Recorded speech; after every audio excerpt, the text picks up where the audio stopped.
having spoken previously, Vanita, about Ketu Karaka, all right, which I promise I'm going to show how we use Ketu Karaka, all right, because it's a bit more elaborate what I want to show, but it is based on Ketu Karaka. But when we talk about Karaka in a chart, everybody talks about, oh, Venus is afflicted in the chart. Oh boy, relationship problems, right?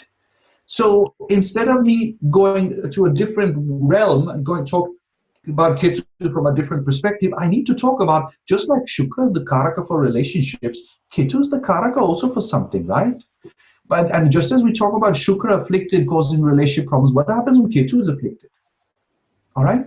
So we also need to know that. And then also that I'm elaborating that Ketu can be afflicted. That's also an important part of this. All right? So we say, if two or more malefics have aspect, which I'm speaking of is Graha Drishti, on Ketu. So that means Mangal having 4th or 8th Drishti on Ketu, Shani having its 10th, 3rd, 7th on Ketu. Mangal also has 7th, you know. So when you have two or more of these Papa Grahas having Graha Drishti on Ketu, we call it a curse of Sadhu. Okay? Now, I will admit, it could be a curse of Sadhu, it could also be a slightly different curse. All right? I will explain the difference. You see, Ketu, among the people in this planet, it's supposed to indicate those who have renounced. All right? And so when two malefics aspect Ketu, it means the Sadhu is very angry with the person. It could be a nun, it could be a monk. All right? Somebody who's renounced.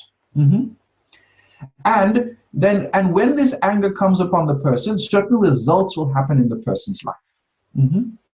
And there will be slight variations as to how it manifests in each person's life, slight variations, but the certain topics certainly become prominent in their lives. Distinctly, we expect that because Ketu is the natural lord of Scorpio, anybody who has Ketu afflicted will be having concerns about their health, natural 8th house. Okay? So you can see my derivation, right? Pisces is the natural 12th house. Ketu is supposed to lord that sign. Such a person can have problems in their marriage. Okay? If Ketu is afflicted. So, and note, I'm not asking about Ketu aspecting another graha. It's Ketu being aspected by another graha. So Mars must have drishti on Ketu. Shani must have drishti on Ketu. Okay? Rahu always has drishti on Ketu, right? He's in 7th from Rahu. So you just need one more negative graha and that's it, the curse is there. But it's not always the most prominent part of the chart. All right? For example, you may have, let's say, Rahu having drishti on Ketu, Mangal having drishti on Ketu, or something like that. But there could be another graha which is more afflicted. Then that's the curse. Then Ketu is not the curse. You must always take only one curse in the chart. Not 2, not 3, not 4. Take one. Take one main curse. And then focus on that. So, but sometimes you get charts where nothing else is there except Ketu's affliction. Then it is curse of Sadhu. And like I said, they will complain about issues with marriage. Does it mean issues always in getting married? It could also be that they are married and they have an affair. All right? Or they are married and somebody else enters their life and wants to have an affair with them. Okay? Or they are married, then they divorce and they want to get married again, and that's a problem. Because the 12th house indicates the engagement process. 7th house is the person you marry. You're married to them over there. But there was a process of you getting engaged to that person. So 12th house is where you find the new partner. All right? So to find the new partner, you need to go to the 12th house, Pisces. That's where the engagement happens. So Ketu, being a lord of Pisces, can bring problems in finding the partner. Okay? Jupiter also lords the natural 12th house. So when Guru is afflicted, it can cause problems in marriage as well in getting married. All right? So both Guru and Ketu have this say in the chart. Now you know why Shukra, when it's afflicted, causes issues in relationships. It is distinctly because it is the natural 7th lord, right? Do you know if Shukra is afflicted, the person can have health problems? The reason is because it's also the lord of the natural 2nd house, Vrishab, where your food comes from. Okay? So when you read Shiva Kama Vipaka, it'll say, Acha, Shukra, Kalatra, Shapa. There's issues with health, there's issues with marriage. All right? So I'm now speaking of Ketu in the same regard, in the same way. Now, some things you need to be attentive of when you see Ketu afflicted. This is very problematic in Dushtana. If Ketu is in Dushtana and afflicted, it's very likely the main curse. Unless there's another Graha in Dushtana afflicted, it is a curse of Sadhu which is bothering the person. Okay? This should be treated as the primary focus of the chart reading. Unless a benefic joins Ketu, then don't worry. It's the benefic which is the problem, not Ketu. Okay? So you mean to say that whenever Ketu is in Dusthana or any other houses apart from the Dhanabhava, which we will be coming to later, so it is afflicted if it is aspected by the negative grahas, right? Exactly. So two things. Ketu must be afflicted by minimum 2 grahas. 1 graha, I say, forget it. Okay? But it needs 2 grahas. Rahu is already afflicting all the time, so you just need 1 more to join the party. Right? Now, then, if it is also that Ketu is in a Dushtana, then we really need to talk about it. Then it's a problem. But is there a logic that why the curse of a sadhu arises? Only because Ketu indicates all those who have already renounced. All right? They have already decided to go to God. Okay? So you mean it is the curse from the past lives? Because Ketu is... It's always a curse from the past life. Yes. From the past Always life from past and life. Nothing in the present, right? Because some people don't buy this, that, there is a past life. Please tell us what exactly we have done in this life, and how can we rectify that? There are some people. Yes, but the thing is, if you have a birth chart, nothing happened before the birth chart other than the past life. Right, right. So as soon as you start reading the birth chart, you are not reading anything other than past karmas. Okay? Right. If you want to see what happened in this life, you have to draw a Prashna chart. Then you can see what has happened from birth until this date. Right. All right? So the Janma, just by reading the birth chart, you are actually accommodating a past life has existed. Because nothing happened before. All right? Everything that is in the birth chart is a result of previous actions, events that have already transpired to accumulate now. Did you know that in the birth of a child, the chart of the child shows all the karmas the parents have done until the time of the birth of the child? Yes. Yes. So when that's people the basic are having foundation a child, of astrology. astrologers. Yeah. Sorry? Yeah, that's the basic foundation of astrology, the karma theory. That is the basic. Exactly. Exactly. But even just, you see, a child can have their own karmas like coming into the life of the parents, of the family.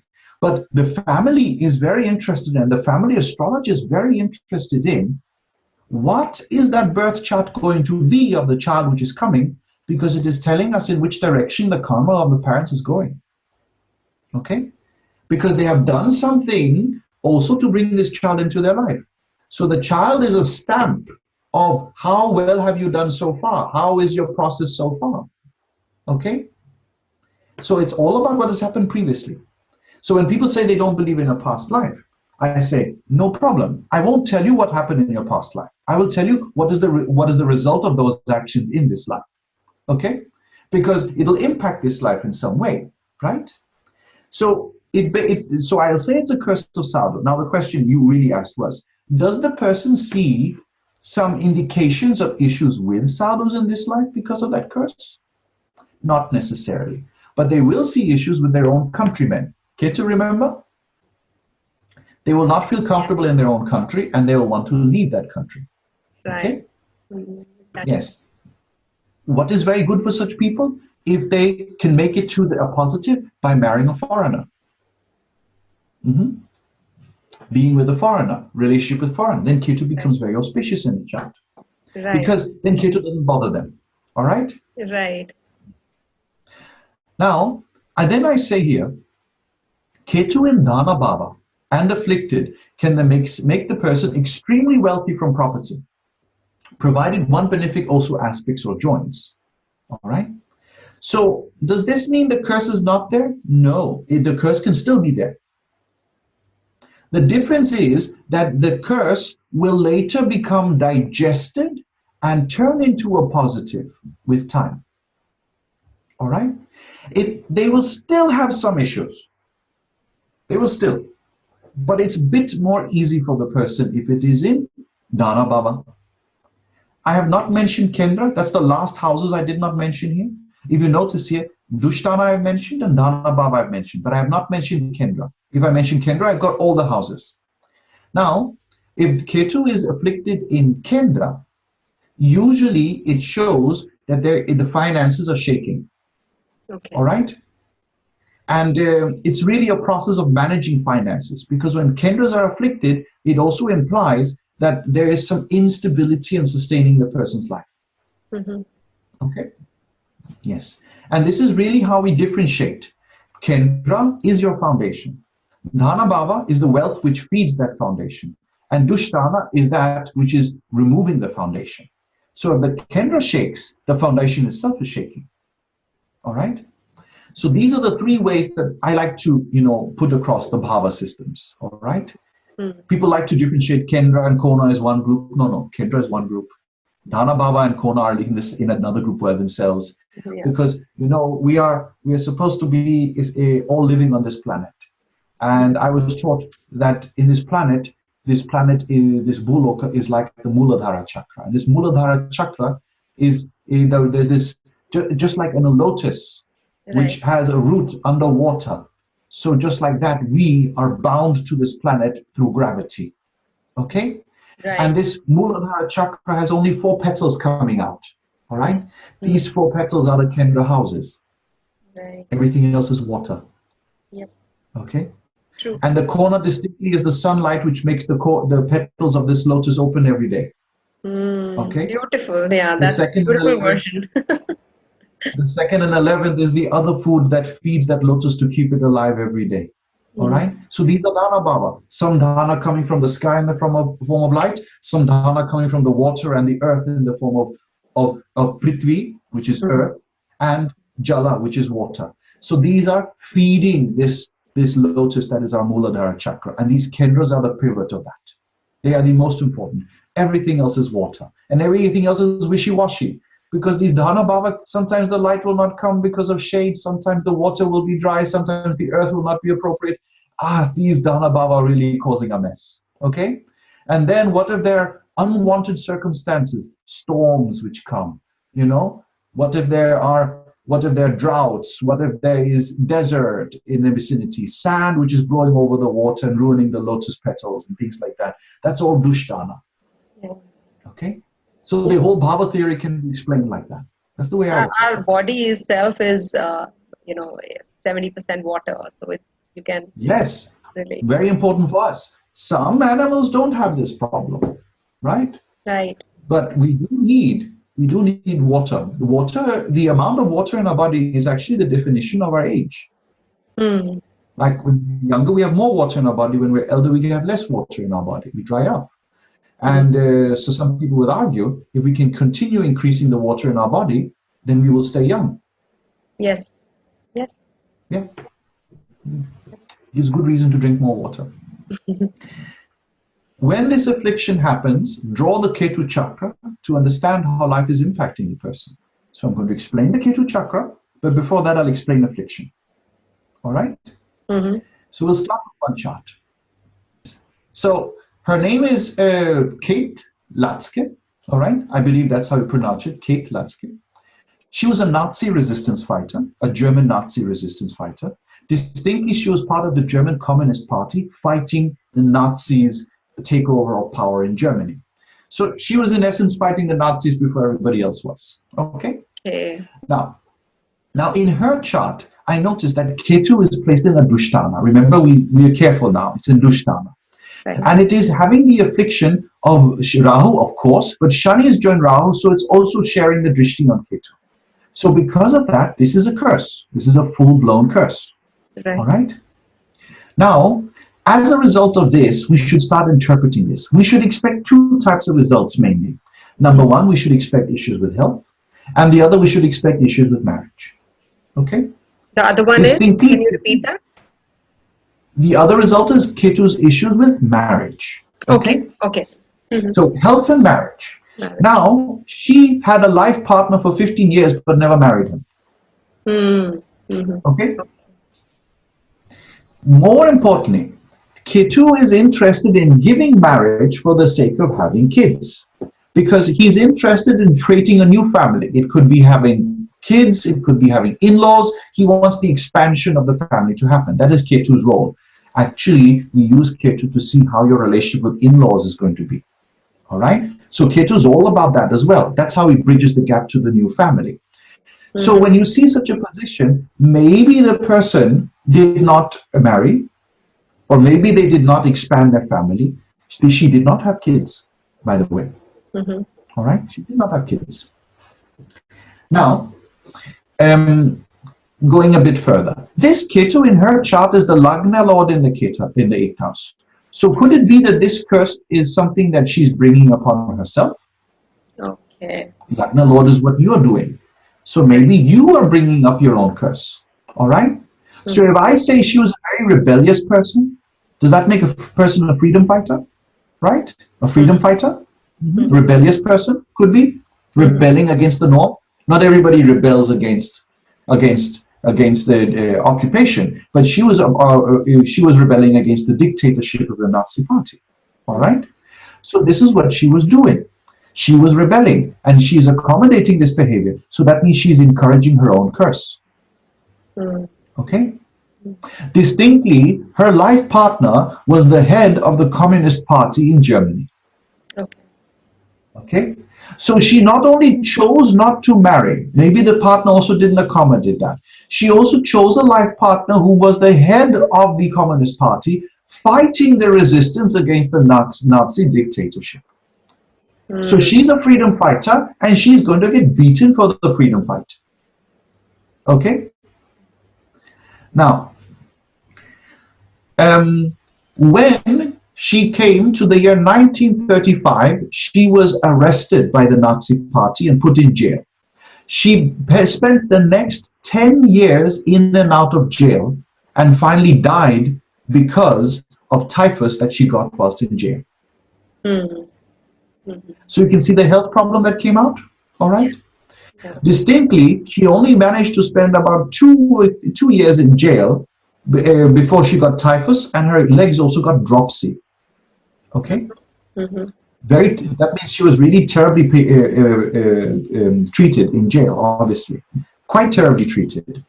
And she spent most of her time after that just dealing with her health problems and avoiding jail, because she was still fighting the resistance up until the year 1945, where she died due to typhus.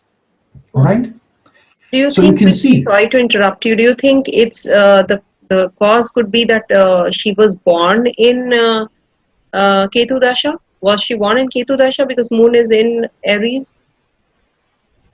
I would have to check that. I don't think Moon was. It could be one of the reasons, because Moon is also when we must see if the Dasha of Ketu, if somebody is born, then they have these kind of problems. I would distinctly, to answer your question, I would not necessarily be interested in the Mahadasha they were born in this case. Okay. Because Antardasha of a person's birth tells me something about a major cause or purpose of them coming to this planet. Oh, really? So I would be very interested in which Antardasha she was born in, because this will tell me which direction her life is going. Okay? Small thing. What is your bhukti? Bhukti also means your food on this planet, what you will eat in this planet. Right? Right. So bhukti at birth will tell us that. Yeah. That's interesting. Now, so this is where I get some this is where I wanted to show some easy standard. This is one way that Ketu can result in charts. This is one way that it can give results in charts. Somebody is going to tell me, Visti, she was having a life partner for 15 years. That doesn't sound too bad. I will say, that looks good from the perspective of relationships. She just never married. And there's something very dire which happened to her spouse before she could ever solidify the relationship even further. When she was arrested in 1935, she survived the arrest. Her husband died in the arrest. Okay? In 1935, she's about 35 or 36 years of age. Terrible. Okay? Terrible. Yeah. Being arrested, spouse dying, you getting ill, 10 years later you die because of the ills you got when you were arrested. How miserable. Okay? Yeah. So Ketu can be quite terrible in such circumstances. Now, make sure when you check for such cases, I know people are going to say, oh my goodness, my Ketu's in Dushtana. So you say, hold on. Is it afflicted? All right. If it is afflicted, we have to talk. And also in this chart, the affliction is coming from Rahu and Shani. They are very fond of putting people in chains when they're together. Okay. So it's not just that it's Ketu afflicted, it's the way that it was afflicted by these two planets that it became so negative. All right. And you said that she had a problem in her legs, lower limbs, right? Yes. It was a leg problem. Yeah. Yeah. That's right. That's the reason. So the planets afflicting will also show us how the problem is coming up. That's right. Yeah.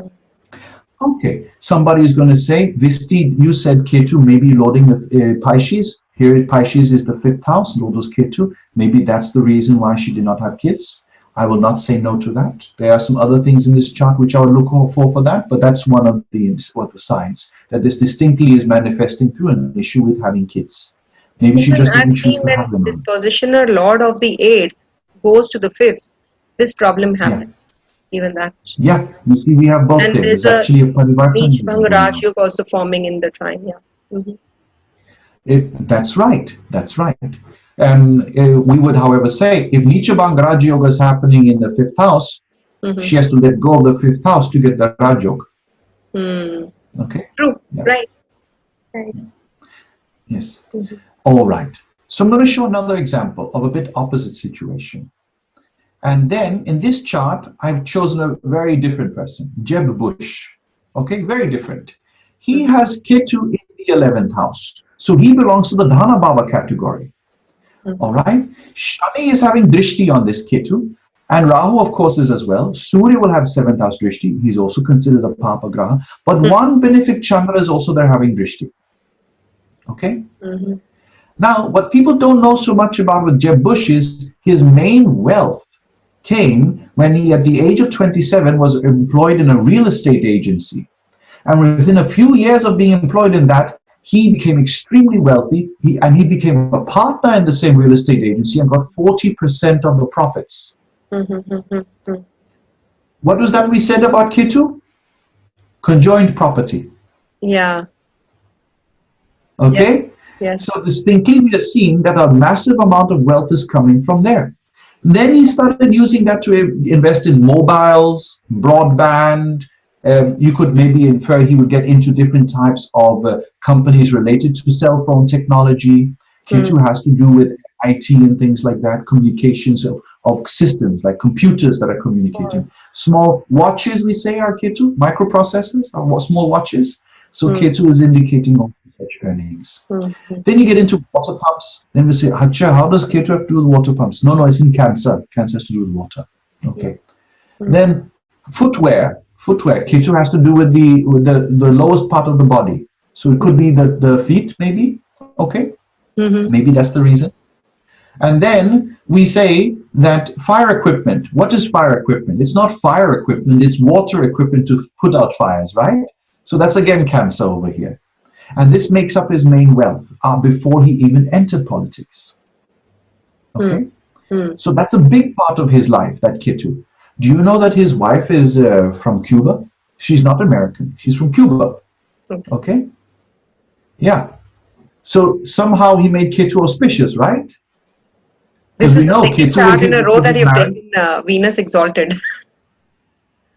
That was not, to show that. Obviously, we can see one person with Venus exalted who is blessed and the other who is not so much. Yes. And we don't know which of them there is, but some people argue politicians and others go well off. But nevertheless, the idea was here to show that it's Ketu that in each chart is quite different, but both are afflicted. All right? All right. So that's an example of using Ketu when it comes to curses. Yeah. Would you like to go to the next slide? Yeah, yes, so we can do it in the next part, Let's do that. So with this, I now start entering into the Ketu chakra. Sure, All right? sure. Because without the Ketu chakra, we're really not doing anything. We're just seeing Ketu afflicted and we're, tiptoeing into the chart. When we do a Ketu chakra, we will start understanding the chart better. So in the Ketu chakra, I have to speak about the Ketu's reversal. There is this sutra from Jaimini which says Ketau Viparitam